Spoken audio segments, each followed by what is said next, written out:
Hola querida comunidad, muy buenas tardes, espero que estén bien. Vamos a seguir este camino de la Pascua juntos, leyendo el Evangelio de San Lucas, y el pasaje que hoy leemos es continuación del de ayer, aquellos discípulos que en el camino de Maús van charlando con Jesús, lo reconocen finalmente y vuelven a compartir con los demás. Y dice así: los discípulos, por su parte, contaron lo que les había pasado en el camino y cómo habían reconocido a Jesús al partir el pan. Todavía estaban hablando de esto cuando Jesús se apareció en medio de ellos y les dijo: la paz esté con ustedes. Atónitos y llenos de temor creían ver un espíritu, pero Jesús les preguntó: ¿por qué están turbados y se les presentan esas dudas? Miren mis manos y mis pies, soy yo mismo. Tóquenme y vean. Un espíritu no tiene carne ni huesos, como ven que yo tengo. Y diciendo esto, les mostró sus manos y sus pies. Era tal la alegría y la admiración de los discípulos que se resistían a creer, pero Jesús les preguntó: ¿tienen aquí algo para comer? Ellos le presentaron un trozo de pescado asado, él lo tomó y lo comió delante de todos. Después les dijo: cuando todavía estaba con ustedes yo les decía, es necesario que se cumpla todo lo que está escrito de mí en la ley de Moisés, en los profetas y en los salmos.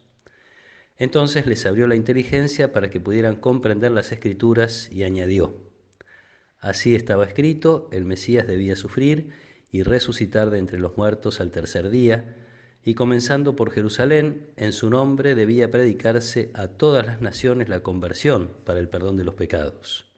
Ustedes son testigos de todo esto. Palabra del Señor.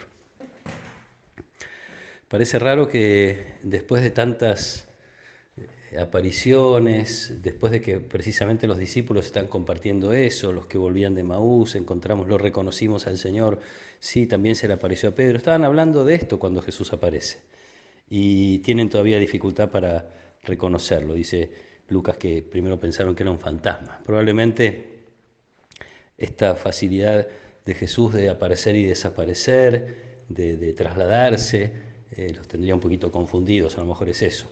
Y después dice Lucas que era tal el asombro y la alegría que se resistían a creer. La noticia es tan buena que parece que no es posible que realmente Jesús esté vivo. Entonces Jesús otra vez les recuerda, yo les hablaba de esto, que el Mesías tenía que padecer, bueno, les explica otra vez el plan de Dios, que a través del Mesías sufriente iba a traer la salvación, y otra vez, igual que ayer, dice, el Evangelio les abrió la inteligencia para que pudieran comprender. Y este es un lugar donde me parece que podemos quedarnos un ratito.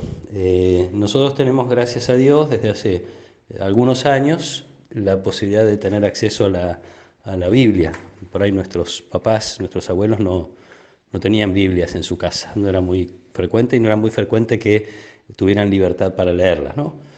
Porque por ahí se creía que era más importante la preparación intelectual y no lo que Dios podía hacer a través de su palabra. Bueno, lo cierto es que hoy tenemos Biblias prácticamente en todas las casas, tenemos acceso a la palabra de Dios, y qué bueno es pensarlo así, ¿no? Yo tengo ahí la posibilidad de descubrir el plan de Dios, no solo el plan en la historia de la salvación, sino el plan que Dios tiene para mí hoy.